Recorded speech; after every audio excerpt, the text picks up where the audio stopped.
What is restoration? Do you have a restoration story in your life? What do you need to be restored?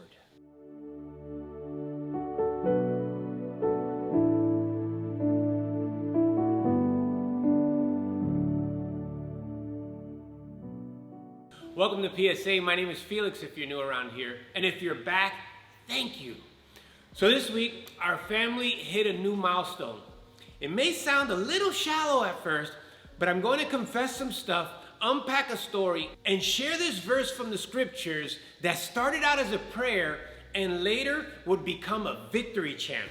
I believe when Joel wrote this verse that I'm going to read, it was not only for me, but for anyone who would believe in it. So this week, our family project, Tribe of Lion, broke 20,000 followers, got a few million views, and over 1 million likes. You may say, Felix, aren't you too old for this kind of talk? And I would say yes on the surface, but there is too much to overlook on the road here. You see, I spent the majority of my life promoting myself, my brands, my friends' brands, but never has there been a reaction like this. Now, I'm not new to this. I've been building brands since the 80s. I've exited a few of them for 7 figures, but I almost died a few times going out every other night just to network and hustle for influence. I got so lost in the game, I was seeing who some may consider the most famous woman in the world, and then driving home in the middle of the night wondering, how could I get my girlfriend to understand that me cheating on her was good for my career? Yeah, I just said that. I was reminded of this yesterday when my brother, for some reason, texted me a TMZ photo of me being sneaky on a double date. You see, all that hustle is not what brought me to what I'm celebrating and trying to share with you guys today. In the book of Joel, chapter 2, starting in verse 26, it says, I will repay you for the years the locusts have eaten, the great locust and the young locust, the other locust and the locust swarm, my great army that I sent among you. You will have plenty to eat until you are full, and you will praise the name of the Lord your God, who has worked wonders for you. Never again will my people be shamed. After a life-threatening accident and yet another failed relationship, I vowed celibacy and told God he would have to take over because I was obviously ill-equipped to continue leading myself, and I vowed to put him first in everything that I did. This would not be easy, nor did it take place overnight, but when I found this verse, I would cry, praying the first verse. I will restore the years the locusts have eaten. I would ask God, will you really?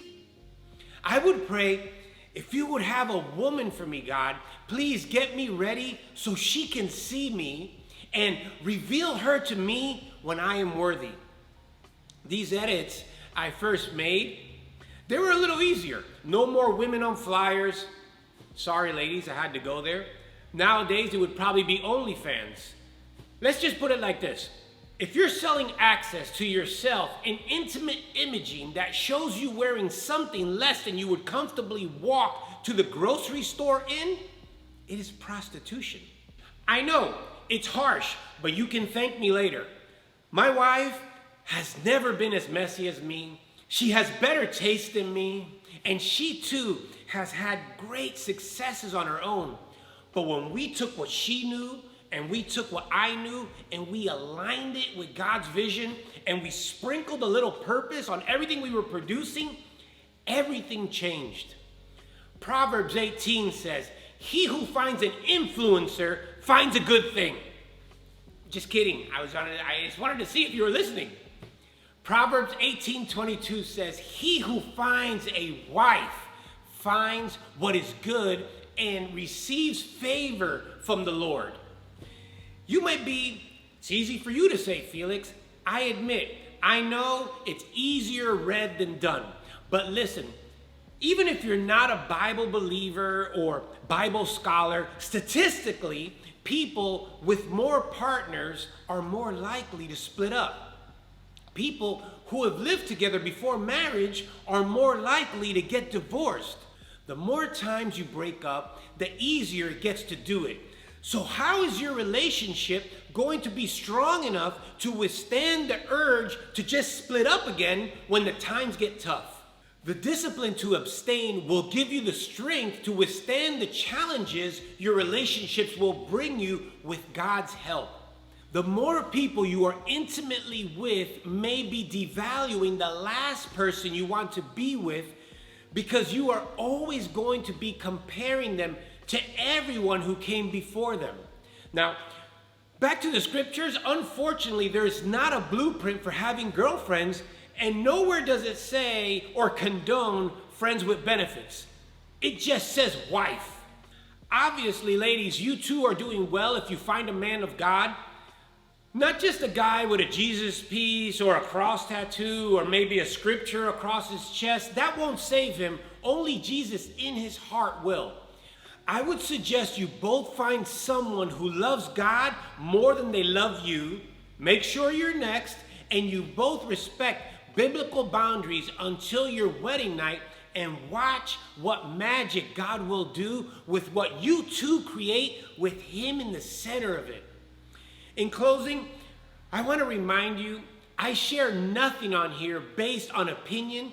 It's only the facts that I've lived out. So statistically, couples who have not lived together or slept with each other have higher success rates. So the ask from the scriptures, does it really sound that crazy if you're looking to win in the long run? And for everyone who is in a relationship, check this out. Couples who pray daily together are actually the ones with the highest success rate. Go figure. Now, even though we won't be retiring anytime soon from the Tribe of Lion, we would really love for you guys to check it out and see just how he will restore the years the locust ate. And until next week, let's love more, and I'll see you at the next PSA. Thank you guys for joining us for another celebratory week. Please check out some of these other messages. They're about all different subjects and all these different scriptures. This is episode number 80. I want to thank you guys so much from the bottom of our heart. See you next week.